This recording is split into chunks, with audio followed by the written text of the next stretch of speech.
Fantastic.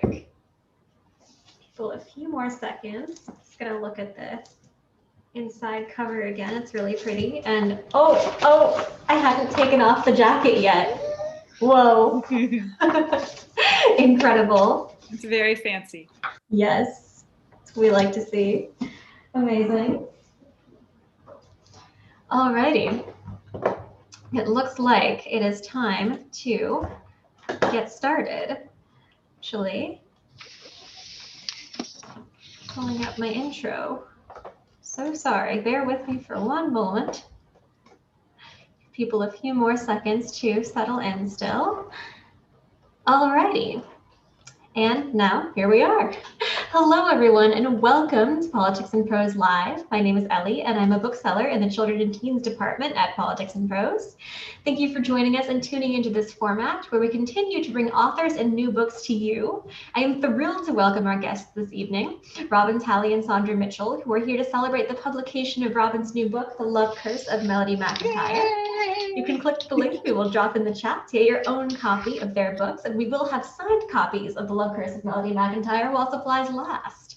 If you have a question for our guests, you can click the Q&A button at the bottom of your screen and add one there. At the end of the chat, our guests will have time to answer some of your questions. You can also vote on questions you like and want answered. As always, please remember that this is a creative safe space, and we ask that folks be respectful of one another in the questions and the comments. Now, on to the event you're waiting for. Robin Talley is the best-selling author of several short stories and novels, including Music from Another World, Pulp, and Our Own Private Universe.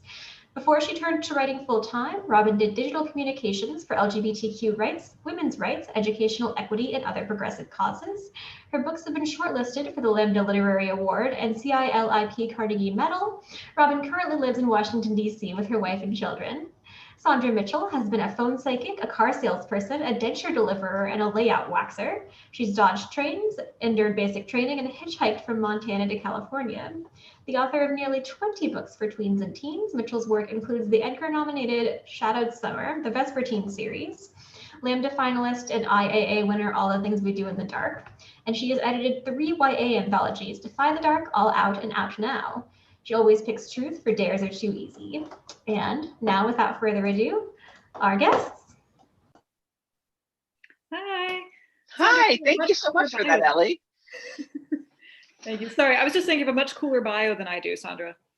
Are you kidding me? You have like the Carnegie in there, the New York Times bestseller, and I never did all that cool stuff that you did, though. Oh well, I did a lot of foolish stuff.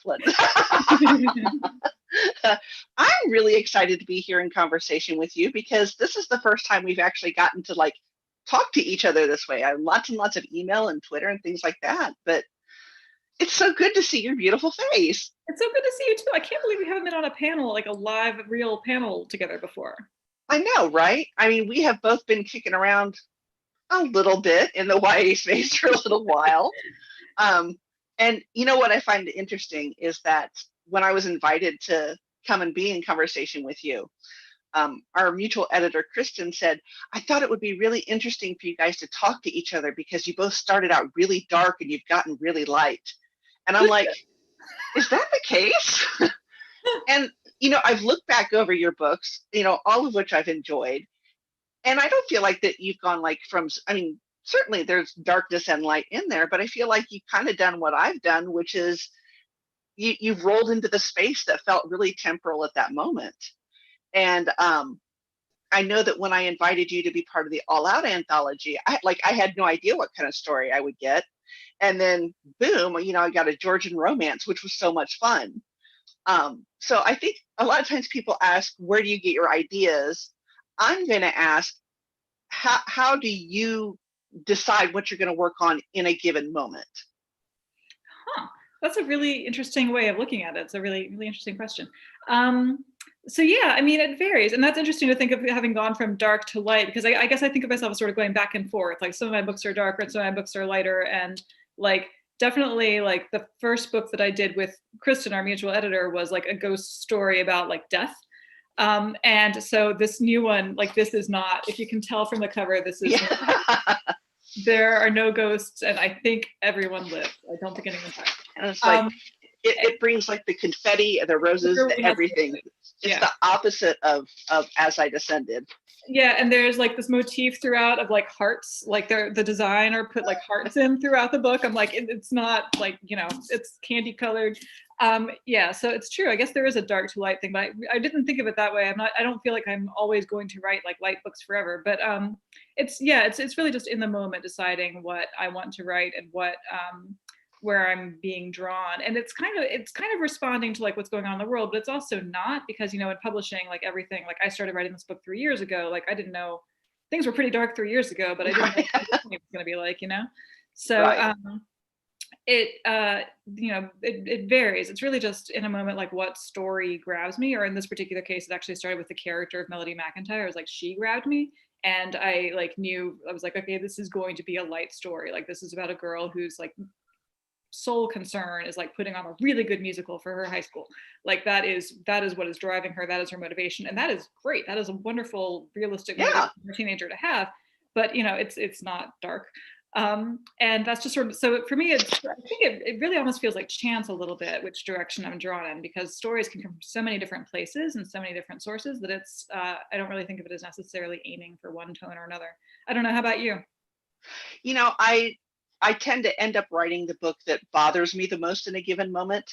And, you know, sometimes that's something, you know, light and exciting, and sometimes it's not. You know, I'm very character driven. I almost always start with characters, and it really is a case of which characters just really urgently are like, and this thing, and this thing, and this thing, and this. It's really, I just try to get them to shut up, honestly. It's like, you guys have to be quiet. I need to sleep. So I guess I'm going to write your story. And, you know, another thing that we have both done in our career that it did not occur to me that a bunch of people don't do. Your sound is cutting out. We don't care what time we're writing. I'm sorry, I can't. 50s. Can you hear me now? I missed the first part of the question. You're saying something that we both do, but then I missed the part where you said. Yeah, something that we both do is that we like you'll have your historical authors who are always going to write something Tudor, and you have like, you know, your horror writers who are always going to write something horror, and both of us are like, maybe it's going to be Victorian, maybe it's going to be, you know, 1950s. And I didn't realize that other people don't just like dive into historical periods like that. So when you're writing about a historical period, is it often a period that already interests you, or is it a period that you think fits the story? Oh, that's another good question. And yeah, I agree. Like to me, that's like a totally normal thing. I'm like, well, when is this book set? Like maybe it's the present day, maybe it's, you know, a different decade. But yeah, for me, it really, again, it varies, because I've written kind of like about half my books have been historical and half have been present day. And of the historical ones, like 2 of them are set in the 1950s. So one could draw from that I am very interested in the 1950s, but it's actually not really the case. It's really just kind of chance, because I wrote one that was about school desegregation, which happened in the 50s. So I wanted to write about that topic. Therefore, it was a period piece set in the 50s. The other one was sort of almost grew out from that. I wrote a book called Pulp, which is set in 1955, and it's about lesbian pulp fiction, which was the genre of fiction that existed in the mid-50s to the mid-60s, and it stopped existing after that and has never existed again. But so because I did when I was doing the research for the first book that was set in the 50s, that's when I came across this genre of literature, lesbian pulp fiction, and decided I wanted to write a book about that. So because that existed then, I had to set that book in the 50s as well. So as a result, I know a fair amount about the 50s now, but it's kind of a terrible time. I mean, most historical eras are terrible, but the 50s are especially terrible. I will say that the book I wrote that was set in the 70s kind of was more driven by the fact that I wanted to write a book set in the 70s. Like that is kind of the starting point. That was Music from Another World, which I guess I have here, so I will hold it up. That's the last event that I did with Politics and Prose. My first virtual event was the launch party for this book, so it just came out in March.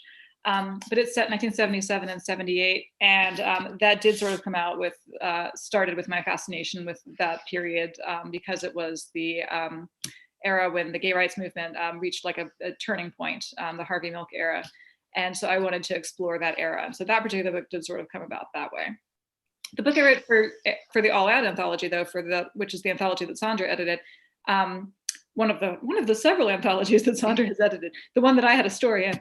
Saundra literally told us authors, so the concept for this anthology is that it's all LGBTQ characters written by LGBTQ authors set in history to, like, you know, because sometimes people think that we didn't used to exist and actually we've always been here. And Saundra told us that we could write from any era in human history that we wanted to. Like, that was the ground rules, which, you know, was like, okay, any era in human history. And I sort of landed, I don't honestly remember exactly how I landed on, I think I wanted to write a Jane Austen fan fiction was my original concept, which would have been fun, but I didn't realize how much Jane Austen fan fiction there already is. Like, there's a lot of really good Jane Austen fan fiction that has been published and is marvelous. And so I was like, I don't think I can improve on this. Like, this has been done really well already. So kind of, my research for that sort of led me to writing about, like, the Georgian period a little earlier than the Jane Austen period.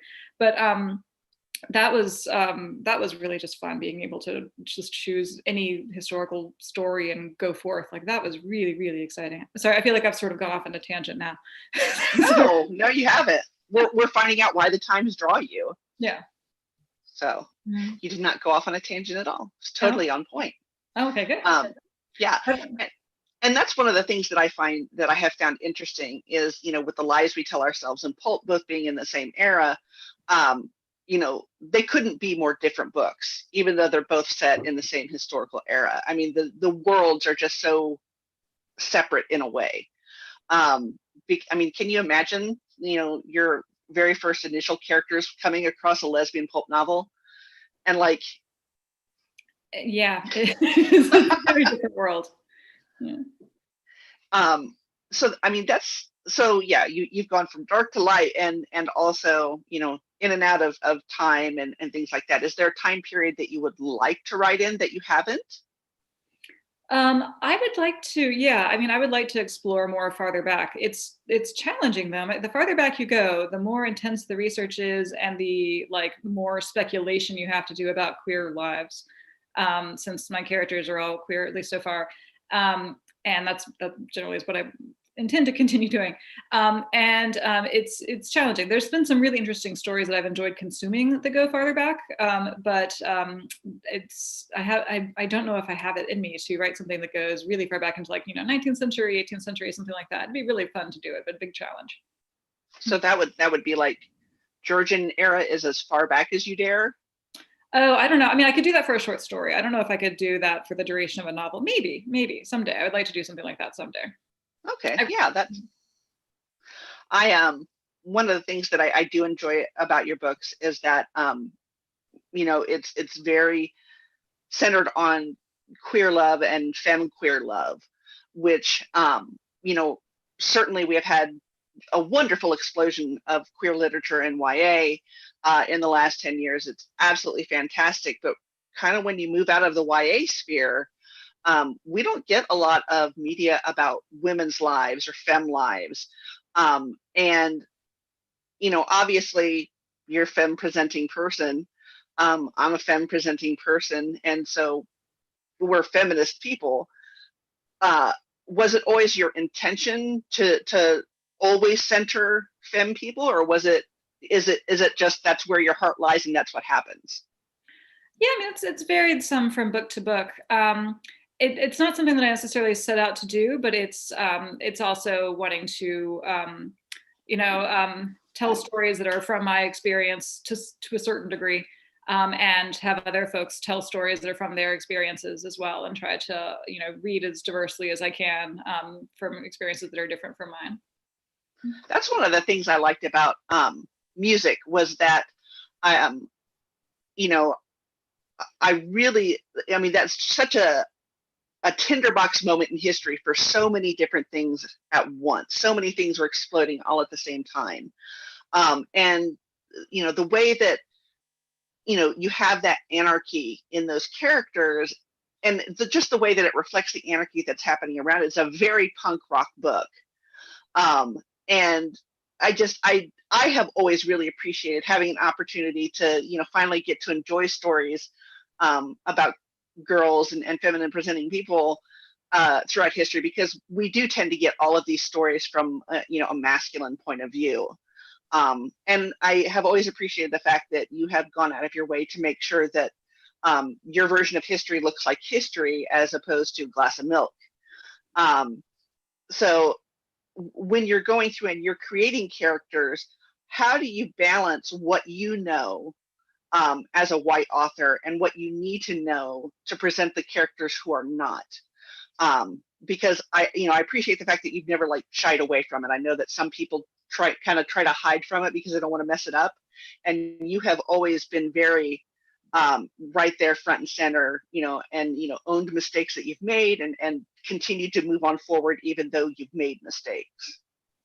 Thank you. And yeah, and absolutely, I've definitely made mistakes, especially toward the beginning. And it's definitely something that I have tried to work on and be really, really conscious of and thinking about with a lot of books. Like you mentioned, Music from Another World, which is a book that is about, two white main characters, my most recent book before, Love Curse.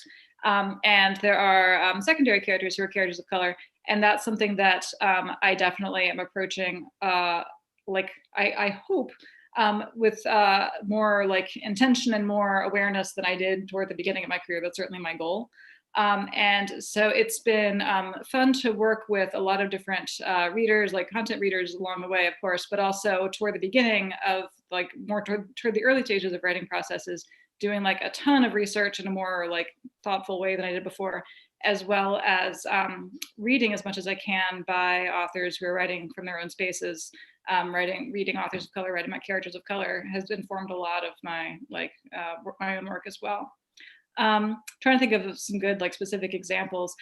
Pulp is, I will hold up Pulp, so we've talked about it a few times. Let me show off the cover because I love this cover. So Saundra has the art cover. So here's my cover with this cool illustration. But so Pulp is a book that is, again, set in the mid 1950s. And again, the main character is, the two main characters are both white. But there is the most prominent characters of color are secondary characters of color are a lesbian couple in the 1950s storyline, because this book has a 1950s storyline and a present day storyline. And there's a Black lesbian couple in the 1950s storyline who the characters meet and have and this is, again, it's the 50s and my main characters are white. And so they go to visit these two Black women who are living together in secret in another part of, they live in Washington, D.C., where I also live, and where Politics and Prose is, and which has always been a diverse city. And for the two white characters, it's eye-opening to meet these two Black women who they really just don't really realizing that they don't really know any Black women, and realizing that the challenges that they're facing as a lesbian couple are very different from the challenges that the white characters are facing as a lesbian couple. And so that was something for which I did a lot of in-depth research, as well as having readers on, which was a really interesting approach. And I feel like I learned a lot both from doing the work on that, and I hope that it came out in a way that is respectful of everyone's experience, because these things are not universal. Like the queer experience is not universal, has never been universal, and is not universal now. We're a very diverse community, and I think it's important to reflect that. So I have an interesting question, because recently one of the things that's been talked about on Twitter quite a bit, not just for queer fiction, is that the trope is not done until everybody's gotten theirs. So you can't say that Cinderella is over until we have had like 16 Polynesian Cinderellas in all different formats or whatever. Not or whatever, but as an example. Right. So one of the things that Hannah Alkoff has been talking about quite a bit, and Zabe Elwer have been talking about quite a bit, is that I know that early on when I was talking about doing the out anthology, is that I was like, it's not going to just be coming out stories. It's not going to just be misery. And they're talking about how affirming it has been for them to be able to write coming out stories that reflect their backgrounds and their families and their communities, and their personal experience. And for a while I felt really bad about it. I was like, oh, I did a terrible thing because I said that. And then it occurred to me, another thing that is happening here is, I'm older than a lot of quite a bit of the new YA writers who are coming up. And so it occurred to me that while, the after school special kind of story where, Joey comes out as gay and then he immediately dies, or they immediately get sick, or, or they have to be miserable and celibate for the rest of their lives, Dumbledore, that kind of thing.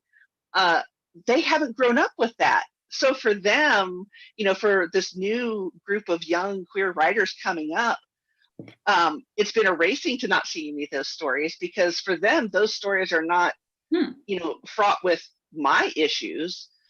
They have a whole different perspective on it. And, even though there is coming out in your stories, because obviously, I don't really feel like you've ever done anything that was like super focused on coming out. Do you feel like that reflects like the actual coming out experience, which is you do it over and over again for your entire life because you continue to meet people? Or is that just because, you have bigger fish to fry in terms of the stories you're telling?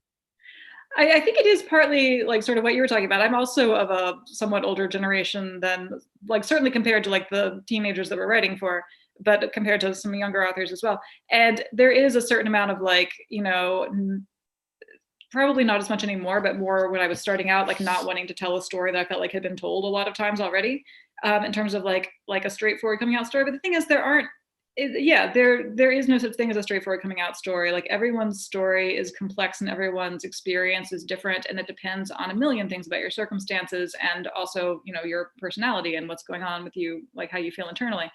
But yeah, I haven't written that as a main plot. I think, because at the beginning I felt like it was done, but now that I have a better understanding of like how different experiences are, and like you were saying, no trope is done until it's been done all the way through. Now it is largely that coming out is not a singular moment, but it's also a recognition that for a lot of people, coming out is not, especially for a lot of teenagers, coming out is not actually an option. Either because, because they feel like, good example in my work is, again, in Pulp, the 1950s storyline, the characters like don't come out to their parents. They would never consider coming out to their parents. That's their greatest fear, is that their parents would find out. And that's, in their case, it's because it's the 50s, but there are plenty of people for whom that's true today, teenagers, but even older people. And that's an important thing to recognize too. Like, some people are not in a position to come out and they can still have a fun and exciting story and a fun, like, reflection of their lives. So it's a little bit of everything, but there's also the fact that, yes, once you come out to one person, that doesn't mean you're done. Like, I'm still coming out to people all the time, although I don't consciously think about it anymore. But I remember, a few years ago, before it became mainstream to go around like saying like, well, I am a woman and I have a wife, like before it became normal to tell that to strangers on the phone, like that was a constant like coming out moment of like, hi, I'm calling the plumber, and oh yes, you think you talked to me before, but no, you didn't talk to me, you talked to my wife, and people mix this up all the time, and like that's coming out. You don't think of it that way, but it is. And so it's just a constant fact of life as opposed to like feeling like a plot point. Yeah, that's one of the reasons why the covers for the All Out anthologies are beautiful and illustrated, but they're not like, rainbows and things like that. Because when we were designing them, it's like, I've grown up as queer in Indiana, and we know so many people who, like, these kids who need the book now, like in Indiana, just depending on where you are, you can't be seen with that big queer rainbow colored book. And so, we asked, is like, let's make it beautiful and gorgeous. Like, yeah, I mean, and so there are so many aspects of coming out that, in the very beginning, in my head, it was just like, I don't want another story where it's I come out and something terrible happens. And now it's something completely new. So I was just interested on your take on that.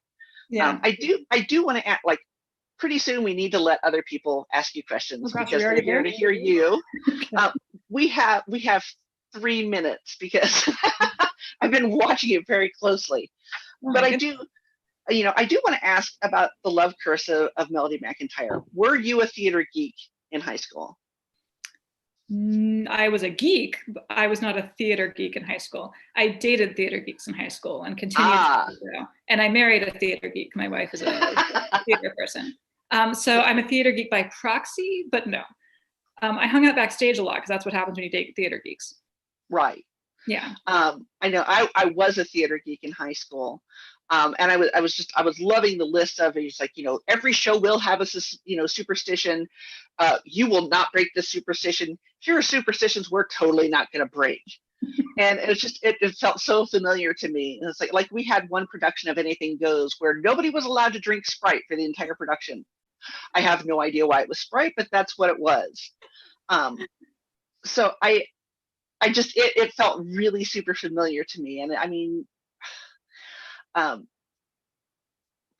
the other, it's kind of a silly question that I had was, you're probably familiar with Hamilton. It's this little show about one of the founding fathers. And there's one point where Hamilton is talking about is like, everything is terrible here. It's just like the Scottish play. I don't have to mention the name. And then he turns around and he mentions the name of the theater. And I was just wondering, did you go, oh, when that happened? No, because I never really fully bought into that particular superstition, which was a problem because I wrote a whole book about Macbeth. And while I was writing the book, I'm in my house, so I can say it. But while I was writing that book, As I Descended, it's a retelling of Macbeth. And while I was writing it, I was like just in the early stages of like meeting and dating Julia, who's now my wife. And she worked in a theater. We would go to shows all the time because we didn't have children yet and we could do things like that. And there was no pandemic. Great. But so we would be like going to like see a show and I'd be talking about working As I Descended. And I'd say like Macbeth like 4 times over the course of like 1 minute of talking to her about working on this book. And she'd stare at me to be like, you just said it in a theater again. And I'm like, oh no. So I never, even though I, wrote a whole book about theater superstitions, I have never actually subscribed to those particular superstitions myself. And so, yeah, when I saw Hamilton, I'm going to be one of those Hamilton hipsters. I saw Hamilton before the cast recording was out, back with the original cast, but, but when he said that, I remember I just like thought it was a funny lyric because he was like, like going into like, he's like, I don't need to name the play, but listen, I'm Macbeth. And like, yeah. I'm like, okay, Hamilton, we get it. You want her to think you're really smart. And like, yeah, that was my reaction to that. I didn't realize that like, that's really not good. But you know what, for Hamilton, apparently it worked out. Like it was not bad luck. Right. Like, done quite well for itself. So apparently their superstition is that you must say Macbeth for every single performance. Oh. Otherwise, terrible things must happen. Yeah. Okay, well now it is 7:30 and I have to give you over to all of the wonderful people who have come to ask you amazing questions about your amazing books. So I will shut up and I will let Politics and Prose go through those and pick out awesome ones for you. Well, thank you for all of your awesome questions. Oh, well, thank you for having me. I really appreciate it. Yes, thank you both so much for this incredible discussion. I'm enjoying myself so much, and I'm sure everyone else is also. We have some audience questions here that I will read out. One of them is it's from Julia HC, and it's tell us about some of your favorite research processes, please. All right, so for anyone who missed my earlier reference, Julia HC is my wife. And she wants me to talk about my research process because she knows that it was really, really fun. So for this book, so again, as I told Saundra, I was not a theater geek in high school. And it had been quite a while when I decided to write this book, and I decided I was going to write about a high school stage manager and like that's her whole life. And it's going to be about superstitions that she and her friends on the tech crew believe in. And then it's going to be about her romance because she's a techie who hates actors and thinks actors are terrible. And then she, if anyone's ever seen a rom-com before, you know what's going to happen next. There's going to be a very attractive actor who comes along. But anyway, so I needed to like know more about this like world in which these people were living. So the first thing I did was when I decided I was going to write this book, I went onto Facebook and I said, hey, local people in the DC area, tell me about musicals that your schools are putting on and where I can go and see them. And it happened to be that this was right in the middle of like musical season. This was like in November of 2017. And that's right when all the high schools, at least around here, put on their fall shows or their fall musicals. So I went out like that very night and I went and I saw Legally Blonde at like the local, at Wilson High School, which is the neighborhood high school that's near Politics and Prose, near where I live. And it was the like best night I'd had in so long. And not just because I was out without my kids, just kidding. No, I went and I saw Legally Blonde in this huge, beautiful auditorium at Wilson High School, and the kids putting it on were having a blast. They were having so much fun. It's a really fun show, but they were also, I mean, there's tons of dancing in it. There's tons of music. The girl who was playing the lead, who was playing Elle Woods, was just incredible. And I'm like, this is the most fun thing that these kids are doing in their lives. And I'm so jealous. I want to be having this much fun. So I went and I think I saw a total of like 10 shows over the course of like a few months at different high schools and youth theater organizations around the DC area. And they were all just so like exciting, like so much like fun in the air to see. But I was actually there not just to have fun, although it was fun, but because I was like trying to like spy on like what was happening.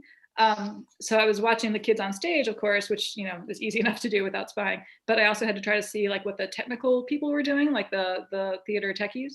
And so sometimes I could see the booth and I would sort of have to like create my neck and be like, I'm not looking at you kids, I'm totally looking at the stage. I'm not looking at like what you're doing with the light board. And, but it was really funny. You can see the stage hands are going around. They're always dressed in black. And so I would like, you know, try to crane my neck and see what's happening in the wings. But so that was really, really fun. I got to see a lot of great shows and a lot of like, you know, teenagers who were having the time of their lives and working extremely hard, like much harder than I've ever worked to like put on something like really incredible. So that was really fun. That was the bulk of my research for this. That and asking my wife questions about like, you know, what kind of clamp would they use and like what's something that they can be doing in this scene that's like a realistic like thing that they could be doing while they're having this conversation about who's got a crush on who else, and also like, you know, who snuck out of the rehearsal early, you know, all of that stuff. So that was my primary research for this, as well as lurking on message boards to read how various technical directors of various schools have staged Les Miserables in the past. Did it not occur to you to just ask one of them if you could like embed for a week? You're a New York Times bestselling author. It definitely occurred to me, but I felt like that would be kind of creepy. What I did, the closest I came to that is I have a friend who was the musical director for a youth theater organization, and he got me in to like watch the Sitz Probe, which is with the cast and the musicians play together, run through the music together for the first time. So I got to go in and like watch that, and for that I had everybody's permission. It was okay, and that was really interesting to watch the way the teenagers going through that experience. What was fascinating for me the most about that was watching how they were in the Sitz Probe, which is this rehearsal, watching how like, you know, toned down everybody was. They were sort of running through it, and then comparing that to when I actually saw the show produced and saw those same kids who had been like, you know, fairly calm and not super energized during the rehearsal, this particular rehearsal anyway, because it was the end of the process and they were very, very tired. Seeing them on stage and they just came alive. It was incredible to see like the difference and see like, you know, one would not even think that this is the same group of teenagers, to see how different they are at different parts of the process. I think that's awesome. That is so cool. I wish I were doing that this year and not in teaching side. It would be amazing if like there were musicals happening right now. Like just... Yes. God, I was in the pit orchestra for middle school musicals, and that changed my life. Just miss the atmosphere so much. Yes. Our next question is from Nicole Melleby. If you could take any Broadway play / musical and make it queer, which would you choose? Oh my gosh. Okay. Hi, Nicole. First of all, that's a really good question. I would take any Broadway play or musical and make it queer. Well, they're all pretty, I mean, you know. Okay. Oh goodness. Okay, Saundra, you answer this first. If you can think of a good answer. This is a good one. Oh wow. Okay. I think that Oklahoma would be so fantastic if it were completely queer, because I have loved all of the Adu Annies that I've ever seen ever, but I would so love to see some young twink just out there. I'm just a girl who can't say no. It would honestly make my life. That is such a good answer. What's funny is every musical that I'm thinking of, I'm like, oh, it's already queer. I'm like, Cabaret, oh no, wait. Fun Home, wait a second, what's the problem? No, okay, so I will tell you the one that I actually haven't seen this one, but the one that I thought was queer until I was told otherwise is Dear Evan Hansen. I find it very strange that that's about straight people. Right? Like, that's an excellent answer. Gay people. Yeah, that should be a super queer show. Yeah. Anyway, that's a great question, Nicole. Nicole, type into the chat what you would choose if you get a chance. I'm curious what your answer is. I'm in the middle of reading Camp, Elsie Rosen's latest novel right now, and they are doing a version of Bye Bye Birdie with a non-binary birdie character, and it's very cool. That would be the only way to do Bye Bye Birdie that would actually make it interesting to me. I would Same. We love you, Conrad. You know. Our next question is, are stage musicals as popular today as they were in the 1960s? I don't think so. Yeah, I don't think so either. I mean, Hamilton is sort of like a phenomenon in and of itself that is probably more popular than most of them were in the 60s. But yeah, no, go back to like the era of like Fiddler and stuff like that. Like probably those were bigger than like Your Fun Homes, for example. Yeah. Like Prom, I really think that if the Prom had come out in the it couldn't have come out in the 1960s, but had it been able to, I think it would have run for a really long time. And you know, they just didn't get the traction, even though they got all of the awards. It's a great show and everything else. And I mean, it harkens back to those, like, you know, the golden era of musicals. And I really think that, you know, it's just a different era for musicals now, and it's not going to be the same. Yeah, it's too bad. Prom should run forever. Yeah, exactly. Totally. But now we all get to watch it on Netflix. That's right. I'm so excited. Our next question is from Caroline, and it's, if you had to pick a part to play in Les Mis, which would it be and why? Saundra, you go first on this one too, please. Oh. Well, like I said, I was a theater geek, and although we never did Les Mis in Indiana in the 80s, I don't know why. Obviously, I had to be Eponine repeatedly. I mean, how? And if I wasn't Eponine, I have to be Fantine, because I'm gonna die on stage. That's what I need. I need to be destroyed and ruined, and I need to die on stage, preferably in the rain. Oh gosh, okay. I would enjoy that. I think my answer honestly is Gavroche. I think it would be fun to get to play Gavroche and get to do I can't do a Cockney accent, but in this alternate universe in which I'm in Les Mis, I would like be able to do a Cockney accent and be able to sing, and I think that'd be fun. Oh, I want that so bad. I want to see that now. Okay, so next time on Politics and Prose Live, Saundra and I will be Absolutely. staging a two-person Les Mis with Saundra as Eponine and me as Gavroche, and we'll be the only characters, and you know, it'll be Absolutely. And next year, when we have that vaccine, we're gonna stage it live. We're gonna do it for real. I bet that would be like an amazing charity show where you get a bunch of YA authors to do like one song from their favorite musicals. Oh yes. Oh wow. There's a Love thought. that. I'm just saying. It'd be fantastic.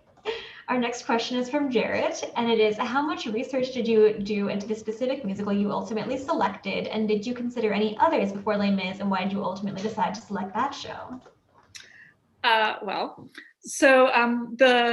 I ultimately decided on Les Mis as the musical that they put on throughout Love, Curse, and Melody McINTYRE without doing probably as much research in retrospect as I should have. I did not know terribly much about Les Mis. For a while I was thinking about doing Fiddler on the Roof, and I also looked at doing Phantom of the Opera. The reason I didn't do Phantom is because at the time I thought that the rights were not available to high schools to do Phantom, which is actually not the case. If I had Googled that, I would have found out that indeed high schools can do Phantom. I'm glad I didn't pick that, because Phantom is really bad. And I would have had to listen to that music over and over and over and over again. And some of the songs are okay, but as a whole, it's just terrible. That being said, when I started working on Les Mis, like intensively enough to be able to write about it, because the thing is, I basically had to like stage my own production of Les Mis to write this book. Like that's what it felt like, because I had to come up with a rehearsal schedule, I had to come up with a cast list, I had to come up with like what props and costumes and lighting they were going to need and all this stuff. So I had to I watched like various versions of it many, many times. I watched lots of high school productions on YouTube. Anytime you got like 2 hours and you want to watch something fun, just go on YouTube and Google high school production of Les Mis, because there's a bunch of them and they're really fun to watch. But the thing is, high schools should not be doing Les Mis. That's one thing that I learned. Also Les Mis is really not very good. It has some really pretty music, and there have been some really good performances of it by some really good actors, but as a whole, it's just not a good musical. And I will argue with anyone about that who would like to argue with me about it. But anyway, I wish now that I'm happy that I did it for the book, because it worked out well for the story, for the characters, and I couldn't change it now if I wanted to. But it probably would have been more fun for me during the research process if I had picked something like Fiddler on the Roof, something that's like a better actual show. Like, Les Mis is such an iconic show for high school productions, though, because it is like those super big emotions and everything. Yeah. So yes. I think you landed on the right show. I mean, anyway, I have seen more than one high school production in which they were not able to cast someone as Jean Valjean among the student body, and they had to bring in an alum. So yeah. Anyway, apologies to anyone watching this who has never seen Les Mis and doesn't even know what we're talking about. I'm sorry. It's so amazing, though. Oh my god, that sounds like a really awkward situation for the cast. I would think so. Like, sorry, none of you were good enough. We had to like get further. Amazing. Our next question is from Charlotte Topping. What is your favorite book and why? Ooh. Oh gosh, in the world? Okay, that's a great question, Charlotte. And wow, goodness, I don't know. What is my favorite book? I'm gonna cheat and assume that what you meant was my favorite book that I've written, because that's much easier to answer. And the answer is probably, right now it's Love Curse of Melody McINTYRE, because it was the most fun to write. The one that I am proudest of, though, is Pulp, because that one was a ton of work, and I am very happy with how it came out in terms of writing two different narratives and diving in on the subject of lesbian pulp fiction and like what it's meant through different eras. That was fun. I think that's a good choice. I agree. Maybe that is Charlotte. Heck yeah.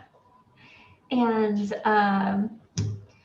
another question from Charlotte is, what do you do in your free time when you are not writing? I have 2 small children. So that is the answer. I especially right now in these pandemic times, I'm doing childcare full time. I have a 5-year-old and a 10-month-old, and we are together all day, and it is really fun and cute and fun. But the result is that any time that I have that I'm not taking care of them is spent writing, because it's not very much that I have. I did used to have hobbies. I used to cross stitch, and what else did I used to do? I used to go out to movies a lot, and shows, theater with my wife, back when those were things that people did. So I would love to do those things. Someday I will do those things again. I don't envy you with small children during the pandemic. I really don't. I mean, we're very fortunate that I am able to chase after them all day. That is a good position to be in. Our next question is, what was your approach like to As I Descended as a Shakespearean retelling versus your other novels? And that's from Bridget. Okay, here, that gives me a chance to hold up this cover, because I love the cover of this book. This is As I Descended. So this is a retelling of Macbeth, but set in the present day at a boarding school in Virginia, with ghosts instead of witches. And so her question was, what was my process for writing it compared to my other books? So because it's a retelling, I wrote that one with like my copy of Macbeth by my side and was constantly going through it. It was a fairly, like, for me, I personally like retellings to be like pretty close to the original. Like, there's lots of different ways of doing it. Some people like to take retellings and like go in a really different direction, which I think is also great, but I like to follow as much as I can. And so I was really trying to follow the beats of the play, which also is very convenient because Shakespeare was really good at structure. One of his things. So, and so when you're trying to structure a novel and you're someone who sometimes can struggle with structure, which is the case for me, it was very convenient to be able to follow his structural beats and to be like, okay, I'm going to need a really big set piece right around the midpoint where we're going to see Banquo's goes to the banquet. Sorry, that's a spoiler for anyone who hasn't read Macbeth. You should read Macbeth. But so like knowing that I was building up to those beats was really convenient in a lot of ways, and also really fun to try to think like, how am I going to take this and spin this and make this about a 17-year-old girl who is not actually like an army like warrior from medieval Scotland and is, just a kid at boarding school, and how am I gonna like change this, and how am I gonna combine these characters? So it was a really, really fun writing process. Up until Love Curse, that was my favorite like writing process for a book, because it was fun to do that adaptation. My other books follow a more traditional process where I just brainstorm like a plot, and I'm a big outliner, so I have like a plot structure that I try to follow, where I know, what I'm aiming for at each act, but it's not quite as rigid as a Shakespearean 5-act structure is, unfortunately. Did you match some of the structure of Les Mis in Melody McIntyre? On a surface level, yeah, because the Melody McIntyre has like it has a prologue, and it has an epilogue, and it has like, let me try to show a page if I can.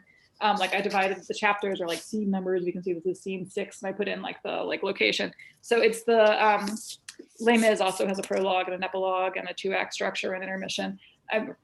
Intermission does not have any content in Les Mis, but so in that degree, yes, I did follow it, but I didn't like set out to follow the plot beats or anything like that. It would, there's no like Eponine dying in the rain scene. Again, we just spoiled Les Mis for anybody. Sorry, Eponine.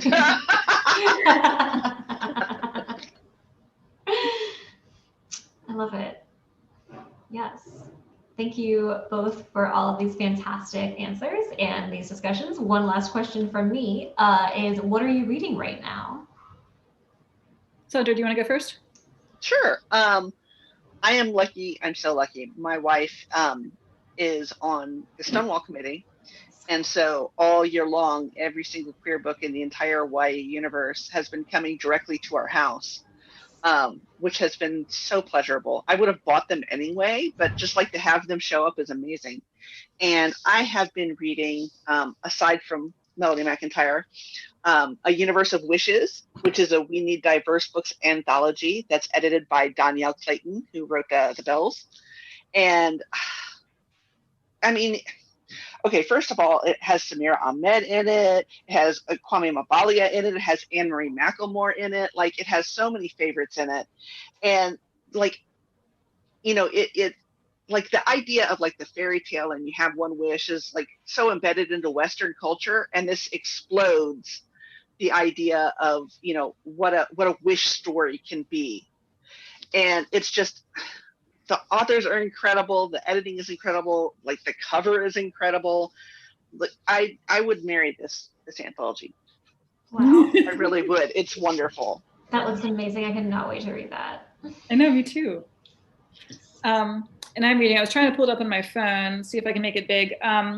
So I'm reading the ebook of Darius the Great Starter, and it went away. I can't figure out how to make it stay. I'll do it one more time. Cool. By Adib Khorram. And I saw that I'm 97% of the way in. And the reason for that is because it's so good that I don't want it to end. So I keep like delaying going back and reading the last 3%. It's the sequel to Darius the Great is Not Okay, which came out and won the Morris Award and like a bunch of other awards because it's amazing. It was like 2 years ago. And so this is the continued life of Darius. And it's so good. It's about a half Iranian, half white boy in the US who, the first one is about he takes a trip to Iran and connects with his family. And the second one is about his life after he gets back to the US. And it's they're both coming of age stories, and they're about mental health and about being queer and about coming out to yourself and coming out to other people. Well, less about coming out to other people, but and they are, I mean, they're both just so like, so moving, but also really funny. Like his voice is amazing. And like he has depression, and a lot of it is about his experience with depression, but he is hilarious. It's really, I cannot recommend it highly enough to absolutely anyone, whether you're a YA reader, an adult reader, or anyone at all in the world. Yes, thank you both so much. Those are incredible books, and your books are all incredible, and it has been such an honor to host you and to have this Allie, what are you fantastic reading? conversation. I'm reading Love Curse of Melody McIntyre and Camp by Elsie Rosen, and I also just started Recommended for You by Laura Silverman, which takes place in a bookshop, which is very relatable to my life. Yeah, and it's super cute so far. Sort of an enemies to lovers competitive bookstore romance. love to see it. Oh, I love Yeah. that. I check that out. Me too. Yeah, that's a very cool one. And thank you all so much for your contributions and your questions. We appreciate it endlessly. And thanks to you both for joining us this evening and for sharing your words and insights. And don't forget, viewers, you can still click the link in the chat box to get your copy of The Love Curse of Melody McIntyre. And to find out more about events, check out our website for updated listings. And you can also follow our department, our Children and Teens department, on social media. The handle is posted in the chat here. And you can watch our past events on our YouTube channel. Thank you, everyone. Keep reading widely and expand your world, and stay safe. It has been so fantastic. Thank you. Thank you.